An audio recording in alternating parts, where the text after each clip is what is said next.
সংসদে যাওয়া লাগবে, এই কোরআন পার্লামেন্টে যাওয়া লাগবে। সুদ যারা খায়, আমি আপনাদেরকে আর একটু বিরক্ত করি, এখন সমাজে বেড়াই 95% মানুষেরা সুদের সঙ্গে সংযুক্ত। কারণটা কি? এরা কি অভাবে খায় না দুঃখে পড়ে খায়? অবশ্যই দুঃখে পড়ে খায়, কষ্টে পড়ে কিন্তু খায়। আপনি এনজিও থেকে টাকা গ্রহণ করলেন, ব্যবসা বাণিজ্য করেন, আপনি দুঃখের কারণে করলেন। একটা জায়গায় দাঁড়ানোর জন্য আপনি চিন্তা চেষ্টা করলেন। আমার দিকে তাকান আমার ভাইরা, এই যে আপনি দুঃখের কারণে এনজিও থেকে টাকা গ্রহণ করলেন, এটা আপনার দ্বারাই সেই দিন হবে না যেই দিন বাংলার জমিনের সংসদে যাকাত ভিত্তিক সমাজ কায়েম হবে। তার মানে সংসদ থেকে যেই দিন জাকাতের আইন পাশ করা হবে, বলুন তো দেখি, পাড়া মহল্লায় আপনার এলাকায় 100টা ঘরের মধ্যে 10 জন মানুষের জাকাত খরচ হয়ে গেছে। বলুন তো এই 10 জন মানুষ যদি জাকাত যদি প্রদান করি, এই সমাজের বাকি 90টা মানুষের মধ্যে 30টা মানুষ যদি গরিব থাকে, এদেরকে ওই 10 জনের দ্বারায় সচল করা সম্ভব কিনা?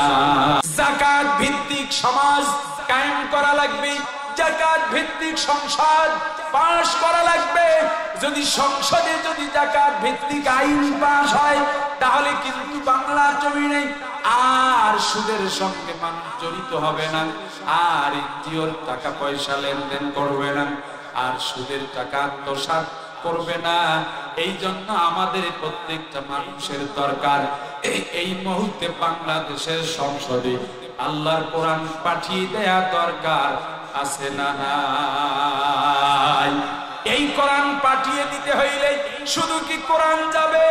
না না, কোরআন যাবে না।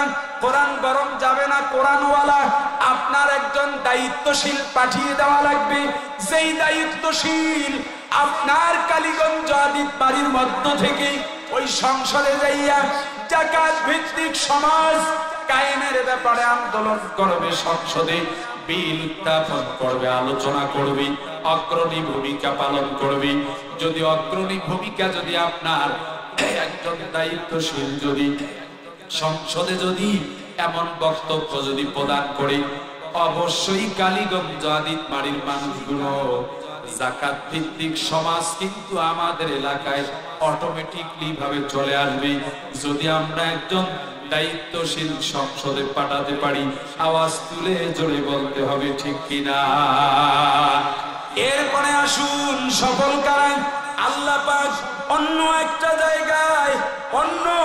জায়গায় আমার দিকে তাকান, অন্য একটা জায়গায় আল্লাহ পাক কোরআনুল কারীমের মধ্যে এই সফল কারণ এদের ব্যাপারে কথা বলতে গিয়ে একটা দুইটা তিনটা নয়, প্রায় অসংখ্য আয়াত পবিত্র কোরআনুল কারীমের মধ্যে আল্লাহ পাক জানিয়ে দিয়েছেন। আমার দিকে তাকান, আল্লাহ পাক সূরা মাইদার 90 নম্বর আয়াতের মধ্যে একটা আয়াত বলেছেন, এই যে সফল কারণ, আমার দিকে তাকান, আল্লাহ পাক বলেছেন, ইয়া আইয়ুহাল্লাযীনা আমানু ইন্নামাল খামরু ওয়াল মাইসিরু ওয়াল আনসাবু ওয়াল আজলামু রিজসুন মিন আমালিশ শাইতান ফাজতানিবুহু লাআল্লাকুম তুফলিহুন।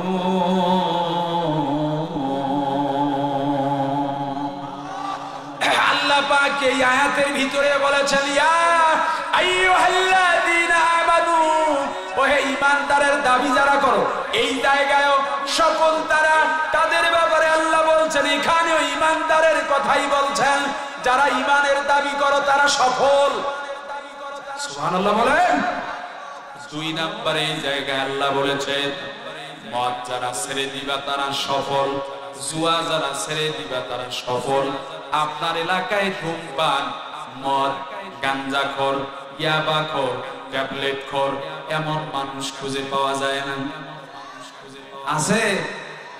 আমার ভাইরা এটা বন্ধ করার জন্য এটা যতই বলেন না কেন, আপনি আমি যদি বাংলাদেশের 4 লক্ষ মসজিদের ইমাম, আমি আপনি এমপি মন্ত্রী, আমরা তো আওয়ামী শাসনে দেখেছি অনেকবার মদ, ধূমপান, ইয়াবা, বিশেষ করে এই মাহফিলের প্যান্ডেল গুলোতে বিভিন্ন বক্তাদের, বিভিন্ন এমপি মন্ত্রী, বিভিন্ন যারা সংসদের নেতা ছিল, এরা কিন্তু বারবার বলে এলাকায় তোমরা মাদক বন্ধ করার ব্যাপারে আমাদের সর্বাত্মক পর্যন্ত তোমরা চেষ্টা চালাবা।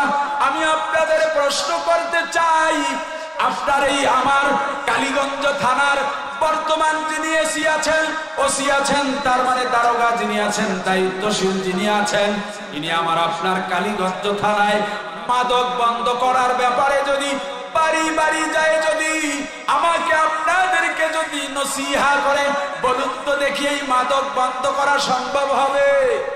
না না, সম্ভব হবে না। যদি মাদক বন্ধ করতে চাই, আমার ভাইরা, আমার আপনার জন্য প্রাপ্য হলো মাদকের যে আমি আয়াত পড়লাম সূরা মাইদার 90 নম্বর আয়াত পড়লাম, এই আয়াতটা যদি সংসদে যদি পাশ করে দেয়া হয়, সংসদে যদি বলা হয় আগামীকাল থেকে আমার বাংলাদেশে আর মাদক চলবে না, মদ চলবে না, জুয়া চলবে না, আপনারা বলুন তো দেখি আগামীকাল থেকে মাদক জুয়া বাংলাদেশে বন্ধ হবে না হবে? আসতে বলেন কেন, জোরে বলেন হবে না হবে? সৌদি আরবে বর্তমান একটা আইন পাশ করা আছে, যেটা আমরা দেখি এবং বুঝি, সেটা হলো সৌদি আরবে প্রকাশ্যে বেবিচার কিন্তু নিষেধ আছে। প্রকাশ্যে তার মানে জেনার আইনটা সংসদে পাশ করা আছে।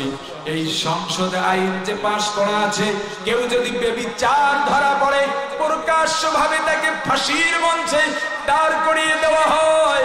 আমার ভাইরা, সৌদি আরবে প্রকাশ্যে কেউ বেবিচারে লিপ্ত হইতে পারে না, কারণ ওদের সংসদে আল্লাহ পাকের এই বেবিচারের যে আয়াত, এই আয়াত তারা সংসদে আইন পাশ করেছে, যার কারণে সৌদি আরবে কিন্তু বেবিচার হয় না।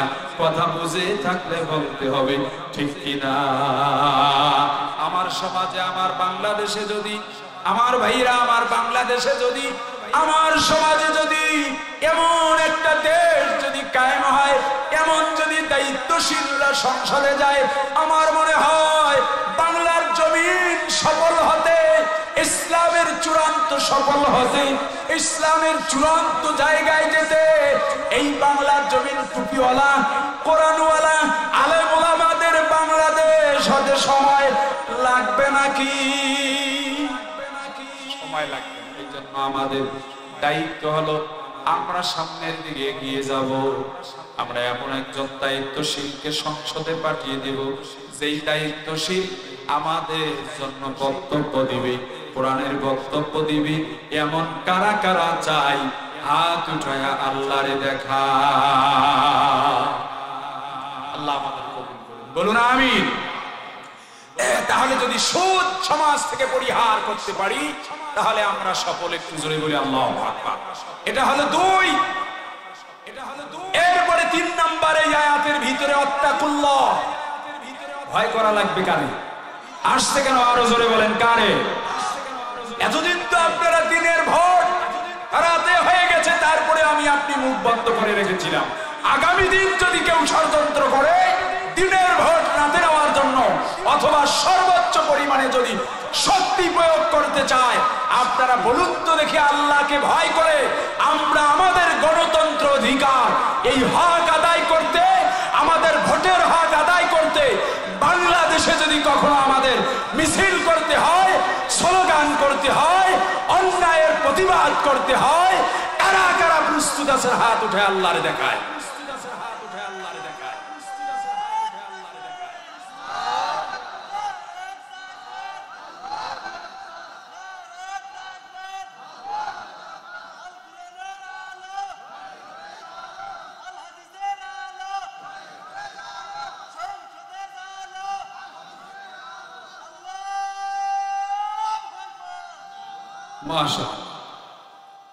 আলহামদুলিল্লাহ।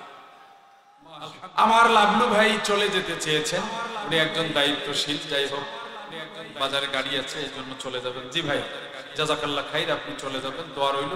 তবে এক্ষুনি মোনাজাত হবে, মোনাজাত করে গেলে সবচেয়ে বেশি বেটার হয়। আমি অনেক কথা এড়িয়ে রাখলাম, যেহেতু সফল একটা বিষয়ের উপর কথা বললাম। গভীর রাত্রে যেহেতু আমি উঠেছি, আপনারা অনেক কাঙ্ক্ষিত মন নিয়ে এই জায়গায় বসে আছেন। আম্মাজান খাদিজার উত্তরসূরিরা যেহেতু এসেছে, আমি আপনাদের একটু কথা বলি, একটু মনোযোগ দিয়ে উত্তর দিবেন। তাহলে আমি আপনাদের আজকে যে বিষয়ে আলোচনা যৎসামান্য দিলাম, আমার তাফসীরের যোগ্যতা থেকে আমি বলছি, আল্লাহ পাকের কোরআন থেকে। বলুন তো দেখি আলোচনার সাবজেক্ট কি ছিল? আলোচনার সাবজেক্ট কি ছিল? বাস একটু সবাই তাহলে বলি, আলোচনার সাবজেক্ট কি ছিল? সফল কারা? এই ব্যাপারে আলোচনা করতে গিয়ে নাম্বার 1 বলেছি ইমানদার যারা, সফল তারা। উদাহরণ দিয়েছি 2, সুদ, চক্রবৃদ্ধি হারে তোমরা সুদ খাবা না। সুদ বন্ধ করতে হলে কোরআন নিয়ে যেতে হবে কোথায়? পার্লামেন্টে নিয়ে যাওয়ার সর্বাত্মক আমাকে আপনাদেরকে একজন দায়িত্বশীল আমাদের সংসদে মনোনয়ন পাঠিয়ে দিতে হবে, তাকে পছন্দ করে পাঠিয়ে দিতে হবে। আগামীর দিন তাহলে সুদ আমাদের সমাজ থেকে পরিহার হবে। কথা বলুন ঠিক কিনা? এটা হলো 2। 3 নাম্বার হলো আত্তাকুল্লাহ, আল্লাহকে ভয় করব। দুনিয়ার কোন নেতা খাতা বল্টু চেন্টু সেন্টু যত ছোট আবাল বিদ্যা বনিতা যত কোয়ালিটির নেতা আছে, কোন নেতারে আমরা ভয় পাই না। ভয় করতে হবে কারে? আল্লাহর। এই 3টা দায়িত্ব পালন করবেন। সফলতার অসংখ্য আয়াত আছে, আমি বলতাম, কিন্তু সময়ের অভাবে কয়টা বলবেন? কোরআন তো ছোট্ট কিতাব নয়, এ বিশাল বড় কথা বলতে গেলে অনেক লাইন চলে আসে, যার কারণে আমি একটা বিষয়ের উপরেই কথা বললাম। 4 নম্বরে আল্লাহ আমাকে আপনাদেরকে পারমিশন দিলেন এই 3টার লাশ লাআল্লাকুম তুফলিহুন, এই 3টা দায়িত্ব পালন করতে পারলেই তোমরা সফল। জোরে বলেন সুবহানাল্লাহ। মুনাজাত হবে, বসেন। মা বোনদের জন্য 1 মিনিটে। আমি জানি এই জায়গাটায় কোনোদিন আমি আসি নাই। আমার বাল্যকাল থেকে এই কালীগঞ্জ এলাকায় ডানে বামে ভিতরে আনাচে কানাচে বিভিন্ন প্রান্তরে অসংখ্য মাহফিল আমি করেছি। আমার পাশেই যেন কত তারিখ? 11 তারিখ, 11ই ডিসেম্বর। কোথায় এখানে প্রোগ্রাম আছে যেন আমার এই পাশে? হ্যাঁ, মণিহারি স্কুল। মণিহারি স্কুলে আমার 11 তারিখ 11ই ডিসেম্বর প্রোগ্রাম আছে। এই সামনে 11। আপনাদের দাওয়াত থাকলো, যদি আপনারা সময় পড়েন ইনশাআল্লাহ আসবেন। যথা সময়ে যেন আমাকে ওই জায়গায় দিয়ে দেয়, আমি যেন আপনাদেরকে কিছু আলোচনা করে শোনাতে পারি। তবে এই জায়গাটা আমার গ্যাপ ছিল, আজকে পরিপূর্ণ হলো। আমার আশা ছিল এই হাই স্কুল ময়দানে অথবা কলেজে আমি যেন কথা বলতে পারি।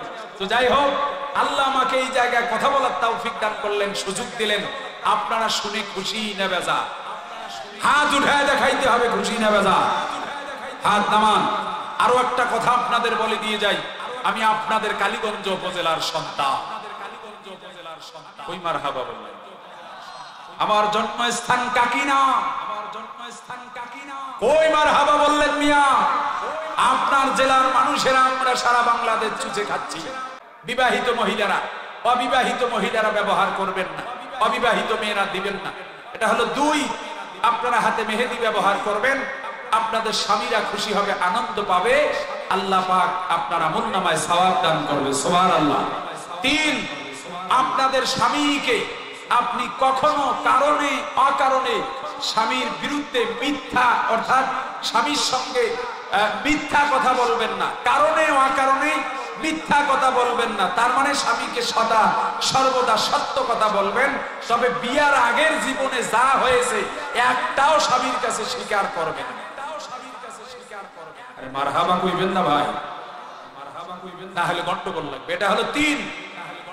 4 নাম্বার হলো আপনাদের স্বামীরা আপনাদেরকে যখনই ডাকবেন, সেটা রাত 12টায় হোক, রাত 1টায় হোক, রাত 2টায় হোক, দিনের 2টায় হোক, দিনের 1টায় হোক, যে কোনো কারণে যদি ডাকে, শুধু ফরজ নামাজ বাদ দিয়ে আপনার স্বামীর কথায় তাড়াতাড়ি কাছে চলে আসবেন। একটু বলা যায় কি মারহাবা? এটা আপনাদের লাভ হলো তো আরো জোরে বলেন মারহাবা। 4টা, 1 চোখে সুরমা, 2 হাতে মেহেদি, 3 স্বামীর সঙ্গে কারণে অকারণে মিথ্যা কথা নয়, 4 স্বামী যখনই ডাক দেবে কাছাকাছি চলে আসবেন। এই 4টা তাবিজ যদি মানতে পারেন, আপনার স্বামী কোনদিন অন্য নারীর দিকে বা অন্য নারীকে বিয়া করতে চাইবে না। ভাইয়েরা আমার আর একবার বলা যায় আল্লাহু আকবার। ওয়া তাওফীক ইল্লা বিল্লাহ। এখন মুনাজাত হবে, মুনাজাতের জন্য আপনারা তৈরি হন, যে যেখানেই আছেন ইনশাআল্লাহ।